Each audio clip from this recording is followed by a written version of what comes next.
الكابتن محمد عمارة كان في حلقة من برنامج اللعيب مع مهيب، وكان موجود أحمد دويدار، فقال رأيه كده في حاجة في النادي الأهلي. قال عشان أوضة اللبس ما يبقاش فيها مشاكل ويبقى في استقرار في النادي في أوضة اللبس، عشان كثرة النجوم دي بتعمل مشاكل.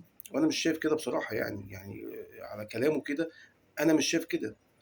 طيب، قال في 3 لعيبة لو أنت طلعتهم هيجيبوا لك فلوس كتير، وتشتري 4، 5 لعيبة بفلوسهم، ولعيبة مطلوبة من اللي موجودين عندك. وراح ذاكر 3 أسامي، قال زيزو، وأسامة أبو علي، وإمام عاشور. طب أنا زيزو لسه جايبه، أمشيه؟ وإمام عاشور اللي أحسن لاعب في خط النص عندي، واللعيب الوحيد اللي كان بيزيد بالكرة الموسم اللي فات، وكان عامل موسم جميل جدا لولا إصابته في أول ماتش في كأس العالم للأندية. يعني احنا فقدنا خدماته، وكان ممكن شكل الأهلي يبقى متغير خالص لو إمام موجود كمان.